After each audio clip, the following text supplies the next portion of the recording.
I don't believe in Jared Goff. I don't think that he is the guy that's going to get the Detroit Lions over the top. And what's really funny to me when it comes to Jared Goff is he gets all this top 10 talk from, people in the media and even the executives around the league. Are we not going to bring up the fact that Sean McVay moved on from Jared Goff and the following season they won a Super Bowl?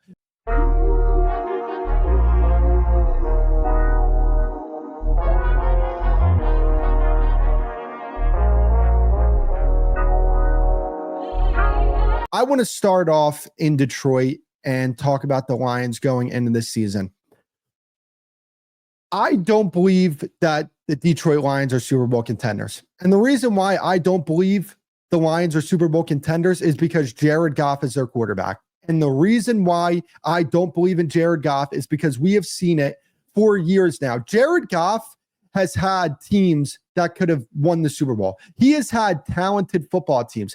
And the fact that they lost in the divisional round this year, to me, really, all my belief for Jared Goff really went out the window. They had everything going for them. They had home field advantage. They were coming off a bye. They had an elite offensive line. They had an elite run game. They had really good receivers. They had an elite play caller. Granted, yes, Ben Johnson didn't call his best game in that game. But then again, it's the Washington Commanders. It's not like their defense is the Orange Crush.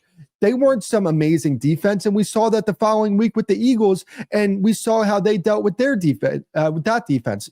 So I don't believe in Jared Goff. I don't think that he is the guy that's going to get the Detroit Lions over the top. And what's really funny to me when it comes to Jared Goff is he gets all this top 10 talk from, people in the media and even the executives around the league.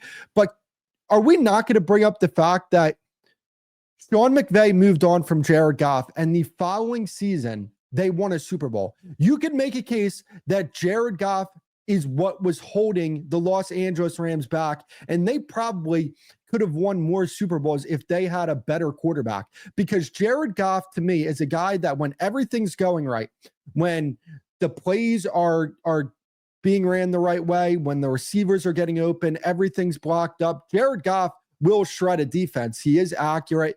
He does process the game well from a clean pocket. He does all of those things the right way. But when a play breaks down and he has to make a play out of structure, he can't do it. When the offensive line isn't holding up in protection, he's not going to be able to make plays for you because he is not good under pressure. These are the things that you look at when it comes to top flight quarterbacks, and you say, okay, when you get into these playoff games, everything isn't going to be perfect for you. You're not going to be able to run the ball perfectly every single game. You're not going to be able to get perfect protection all game. So when you look at quarterbacks that can, I think, get over the top, they have to be able to make plays when the play breaks down, and that is not Jared Goff's forte. Now, could he win in a situation that like the Philadelphia Eagles had last year? Sure.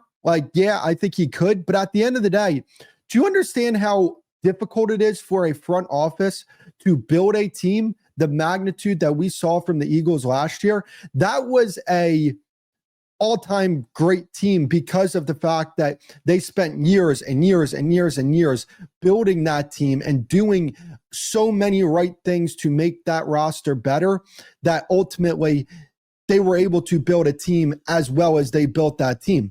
It's just very hard to replicate something like that. Now, I do think that the Detroit Lions have done a very good job building out that roster, but I just think that if they want to win a Super Bowl, they have to find a better quarterback, and they have to find a quarterback that can actually make things happen when things break down and everything isn't perfect for them.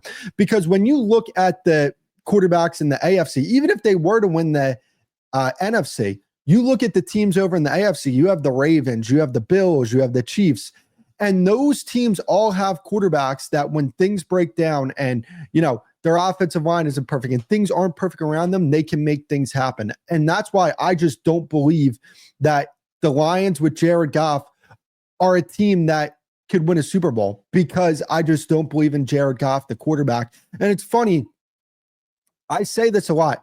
Jared Goff is who people think Dak Prescott is, because people think that Dak Prescott has had these loaded rosters with these great play callers like Kellen Moore, even though he's not a great play caller. Jared Goff has had great play callers. He's had two of the best play callers of the past decade. So I just don't understand where people are coming from when they put him in these top 10 lists. Executives, the first thing I saw when they had Jared Goff ranked at 8, I said, yeah, there's a reason why there are a lot of executives that lose their job every single year, because they believe this guy is one of the 10 best quarterbacks in football.